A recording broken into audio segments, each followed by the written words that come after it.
Merci de rester fidèle à Moto TV, chers téléspectateurs. Voici le sommaire de votre journal. Des assaillants ont attaqué centre d'enrôlement des électeurs à l'école primaire Chirivata, au quartier Tchala, en ville de Butembo. Le fait a vécu le matin de ce mercredi 5 avril 2023 et dispositifs d'enrôlement étaient endommagés lors des échanges de tirs entre les miliciens et des engins qui étaient commis à la garde.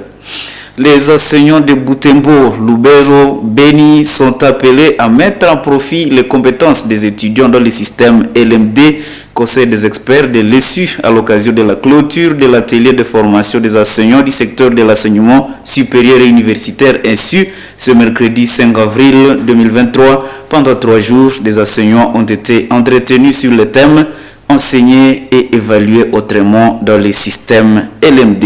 Tout pour le sommaire. Et voici votre journal en intégralité. L'armée a repoussé une attaque de groupes de miliciens au centre d'enrôlement des électeurs à l'école primaire Chirivata, située au quartier Tchala, dans la commune de Boulenguer, en ville de Butembo. Le fait s'est passé à l'aube de ce mercredi 5 avril 2023 et dispositifs d'enrôlement étaient endommagés par des balles lors des échanges de tirs. L'armée annonce avoir capturé un élément du groupe des assaillants.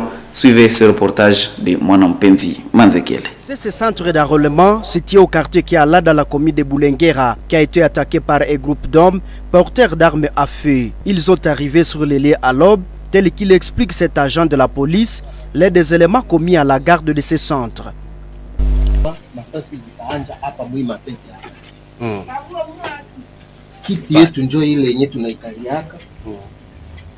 Yote natobongoka kwa verifie takima zunguluka kwayo yote natobongoka masasi zilitokea hapa kumbe wale wenyewe walikuwa tudistraire kule kumbe. Les balles ont commencé ici. Voici les bancs qu'on utilisait pour s'asseoir. Les bancs ont été détruits par des balles. Parmi les assaillants, il y avait 2 personnes avec 2 armes. Ils nous ont entourés. Ceux qui avaient les armes étaient de l'autre côté. Ils visaient les nôtres qui étaient au rôle de veille, vers 3h30. Ils ont crépité beaucoup de balles qui ont même touché les murs, avec l'objectif de viser celui qui faisait le rôle de veille. Ils ont crépité des balles qui ont même touché les murs, avec l'objectif de viser celui qui faisait le rôle de veille. Heureusement, il était prudent. Cette casserole a été touchée par balle. Dieu aidant, nous n'avons pas été touchés. Nous avons repoussé l'attaque. Ilikuwa hapa chini. Donge anampika yulu na chini, lakini Mungu alisaidia akapata shoki fulani. Akazungulukia nyuma ile poto naye akaanja sukuma. Sasa ndio tukalamuka sasa si venye tulikuwa tumepumzika kwanza ye anachunga role de veille. Des tirs ont été changés pendant environ 1 heure entre les assaillants et les éléments de la police et de l'armée commis à la garde de ces centres d'enrôlement des électeurs. Tôt le matin, la situation est redevenue calme dans ces centres. Plus d'une centaine d'habitants sont venus s'enrôler pendant des heures matinales. Cette attaque n'est pas la première fois depuis le début de l'opération d'enrôlement des électeurs à ville de Butembo et dans ses alentours. D'autres attaques ont été rapportées dans les centres de Kiriba, à commune de Boulamba, les centres de Mabono, à commune de Boulenguera, et les centres de Butuhe, un village situé dans le groupement de Malio, au nord de Butembo, à territoire de Beni, au mois de mars dernier. Nombre baliala hapa mingi baliala yala hapa jo wakati baliona tunatokea kila mtu anatokea yake alipina. Et le gouverneur du Nord Kivu, le lieutenant général Costa Antima, condamne les attaques répétitives des centres d'inscription des électeurs par des miliciens Maïmaï en ville et dans les périphéries de Butembo. Le lieutenant général Costa Antima appelle les assaillants à cesser d'avec ce genre de pratiques. Suivez. Les opérations d'identification et d'enrôlement en cours dans notre province se poursuivent. Vous savez, dans le Petit Nord, une partie de notre province est encore sous contrôle de l'ennemi M23 avec ses alliés RDF. Ceux qui sont en déplacement, la CENI a fait un effort de déployer ces instruments, donc le matériel, et que l'identification et l'enrôlement en cours. Mais nous déplorons ce qui se passe ici au Grand Nord. autour de Beni et aussi à Butembo, nos compatriotes se donnent à ce genre de pratiques. C'est-à-dire les groupes armés, les Maï-Maï bien sûr, s'attaquent au centre d'enrôlement et aussi aux éléments de sécurité commis pour la protection de ces lieux. C'est ce que nous regrettons. Nous voulons la démocratie, mais le président de la République, chef de l'État, commandant suprême de nos forces armées, se déploie pour offrir à tout citoyen congolais de s'élire son chef dans la liberté qu'on laisse les autres. Pourquoi mettre encore le bâton dans la roue de la démocratie qui est en marche? C'est ce que nous déplorons et nous condamnons amèrement, et que nos frères et sœurs qui se livrent à ces pratiques, et cela doit cesser pour que les opérations d'identification et d'enrôlement aillent jusqu'au bout. Et nous parlons enrôlement des prisonniers et centres d'enrôlement vient d'être installé à la prison centrale de Butembo ce mercredi 5 avril 2023. Plus de 800 détenus de la prison centrale de Kakwangura vont se faire identifier pour accomplir leurs devoirs civiques comme tout autre citoyen congolais. 5 kits d'enrôlement sont déjà installés pour ce fait dans une tente à la prison centrale de Butembo. Détail Gérard Mourif. C'est ici, au quartier Kambali, cellule Bel Air, où est située la prison centrale de Butembo Kakwangura. Depuis l'avant-midi de ce mercredi 5 avril 2023, les prisonniers sont mobilisés devant des machines d'enrôlement. À ce premier jour, 5 machines sont installées pour faciliter cette tâche conformément au calendrier de la CENI.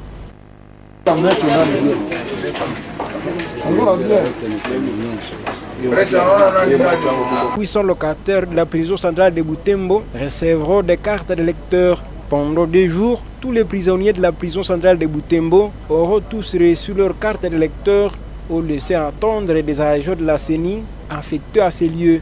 Le responsable de la prison centrale de Butembo ayant requis l'anonymat ont également précisé que les dispositions nécessaires sont mises en œuvre pour sécuriser ces opérations d'enrôlement à la prison. La source de la CENI explique qu'après l'enrôlement des prisonniers, les kits d'enrôlement seront installés dans des structures sanitaires pour enrôler des malades. Et maintenant, ce que nous avons dit en titre. Fermeture ce mercredi 5 avril de l'atelier de formation des enseignants du secteur de l'enseignement supérieur et universitaire INSU sur le système. L'objectif de cette formation était de capaciter ceux-ci en mettant l'accent sur les compétences des apprenants dans leur enseignement, d'où l'appel des formateurs aux participants à aller mettre en pratique ce qu'ils ont appris. Joël Tali pour ce reportage. Environ 400 enseignants du secteur de l'ISU dans la région du Grand Nord ont bénéficié de cet atelier de 3 jours. Le professeur Kaboule Wetueva et le professeur Martin Makumbunsaka, tous deux membres de la commission permanente des études CPE au ministère de tutelle, ont tenu cet atelier de 3 jours sur les thèmes « Enseigner et évaluer autrement dans le système LMD ». Cet atelier qui rentre dans les cadres des activités du ministère de l'ISU visant à mettre à niveau les enseignants de ce secteur sur les approches pédagogiques innovantes. L'objectif étant de mettre l'accent sur les compétences des apprenants dans ces nouveaux systèmes, à côté de la connaissance qui est la qualité naturellement recherchée, mais aussi le savoir-faire. Cette approche basée sur les compétences vise l'insertion professionnelle pour les jeunes après leurs études.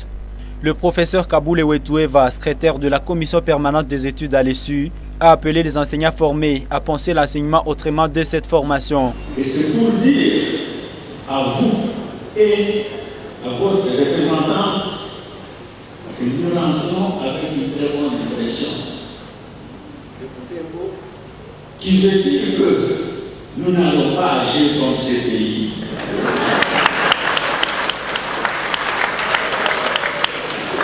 Mais nous allons agir et continuer à vous accompagner dans ces pays.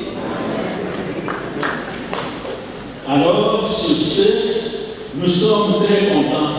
Pour nous, il ne reste qu'à vous dire, en effet, que tout ce que vous avez appris va vous aider à faire cet acte d'éducation autrement, pour que cette société, ces milliers, pour lesquels nous tous, comme Congolais, nous regardons avec beaucoup d'espoir puisse retrouver sa paix et surtout son développement chrétien. Merci, je vous remercie. Le président de la sous-conférence des établissements de l'ESU à Butembo et ses environs, qui a accueilli cette activité, a souhaité que les participants capitalisent cette formation pour relever les défis de l'insertion professionnelle pour les jeunes après leurs études supérieures et universitaires, mais aussi pour éduquer à travers l'enseignement. Et à chaque fois, l'expression c'est le même. Quelle jeunesse est formée pour quelle société? Dans quel monde voulons-nous les intégrer? Et vous comprenez là qu'il s'agit de rechercher les raisons ou les fondements de projets éducatifs. Pourquoi éduquer? Évidemment, on dit que pour intégrer les jeunes dans le projet que nous avons commencé, dans la société de notre ère. L'éducation qui consiste à façonner la jeunesse est conçue en fonction des projets de société. Et nous l'avons appris, cela présuppose quoi? Une analyse sociale préalable à la conception du tout modèle éducatif. Nous l'avons appris, la tâche évidemment consiste à faire quoi? À ce que normalement, ce que nous avons appelé les trois éléments, le savoir-faire et le savoir-être. Les trois éléments sont poursuivis non seulement par les parents, mais aussi par l'école, les enseignants, et encore une fois, par le pouvoir public, l'éducation de la jeunesse. Les participants ont remercié les formateurs pour cette capacitation qui leur a permis de se mettre à jour. Éminents formateurs, depuis des livres, vous n'avez cessé de nous épater par des exemples qui ont rendu encore plus lucide la communication pédagogique en licence, master, doctorat. Communication plus émaillée par l'éveil de la nouvelle technologie, de l'information et de la communication.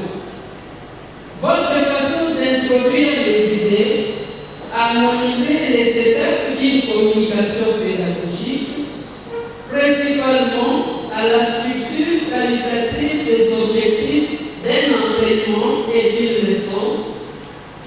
J'ai été arrivé pour retenir personnellement que les objectifs doivent être spécifiques, mesurables, atteignables, réalisables et enfin temporels.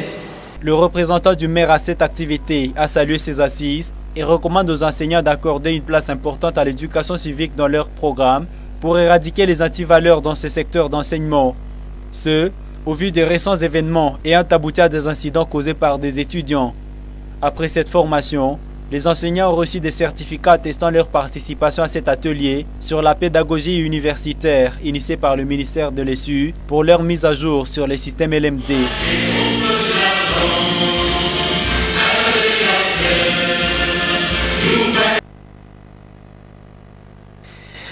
Autre chose, hausse du prix de la braise sur le marché de Butembo et sac est passé de 25 000 à 40 000 francs congolais. Les revendeurs disent que la longue période pluvieuse et les sécurités sont à la base de cette hausse. À cela s'ajoute l'instabilité du taux d'échange du dollar et la multiplicité de taxes sur la route de desserte. Reportage. C'est sur cette avenue, au marché de Makassi, où sont vendues de braises. Les marchands proposent plusieurs mesures à divers prix à partir de 1000 francs congolais ce jour, au lieu de 500 francs, comme ça se vendait il y a quelques semaines. Depuis quelques jours, ce prix a haussé sur le marché. Les braises contenues dans ce bassin plastique coûtent 1000 francs congolais. Le sac de braise, lui, revient à 40 000 francs congolais. Mon père est Dieudonné, 19 ans d'expérience de la commercialisation de braise, déplore la hausse de braise car elle limite la clientèle et le bénéfice. Je vends des braises depuis 2004 et grâce à ce métier, j'ai déjà acheté une parcelle et construire ma maison. Ce travail m'aide également à nourrir ma famille. C'est vraiment un beau travail. Je l'apprécie, mais ces derniers temps, il n'est plus rentable faute de sécurité. Sandrine et Eugénie, aussi vendeuses de braises, pensent que la stabilité du taux d'échange du dollar et la pluie font que le prix de braise galope. Ces mamans qui nous fournissaient des braises profitent souvent d'acheter d'autres marchandises au centre-ville. Comme le taux a haussé ces derniers temps, elles ne gagnent plus presque rien. C'est pour cela qu'elles ont haussé également le prix des braises. Les sacs que nous achetions à 30 000 francs, nous l'achetons actuellement à 40 000 francs à cause de l'insécurité. Nous ne savons plus que faire. Que les autorités nous aident à restaurer la paix dans notre contrée. Des clients se lamentent de cette hausse. Yaya est une tenancière des restaurants. Je suis venue acheter les braises, mais je constate qu'elles continuent de hausser de prix. Elle dit que le prix de plat a aussi haussé dans ce restaurant. Je ne sais pas que faire. J'ai commencé à vendre un plat de nourriture à 1500, voire 2000 francs au lieu de 1000 francs. Le braise ont vraiment haussé de prix.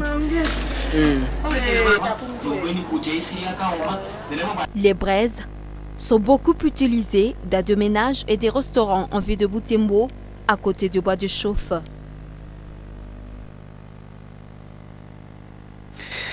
Direction province de l'Ituri. Le gouverneur de l'Ituri appelle la population de cette province à ne pas céder à la manipulation. Message lancé lors de sa descente en avion de retour de Kinshasa où il a séjourné pour une mission officielle. Luboya Kashamadioni appelle les administrés à la réconciliation pour une cohabitation pacifique. Reportage de la presse du gouvernorat de l'Ituri. Après le dialogue intracommunautaire, place à présent au forum de toutes les communautés de l'Ituri pour une réconciliation véritable et sincère. Déclaration du gouverneur militaire de l'Ituri de son retour ce mardi à Bunia.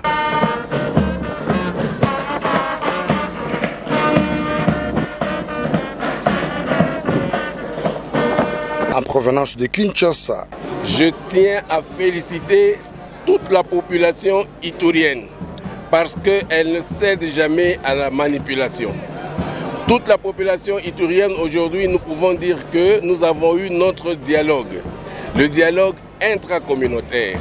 Et je tiens particulièrement à remercier et à féliciter la communauté EMA avec son président, le docteur Lonema Vajerou. Occasion pour le lieutenant général Luboya Kashamadioni de réitérer son appel aux groupes armés à la culture de la paix, comme le souhaite le chef de l'État, Félix Antoine Tshisekedi Tshilombo. Dans le cas contraire, ils subiront la rigueur de la loi, car le gouvernement de la République a mis tous les moyens nécessaires pour mettre hors d'état de nuire tous les ennemis de la paix et stabiliser cette partie du pays. L'approche militaire demeure.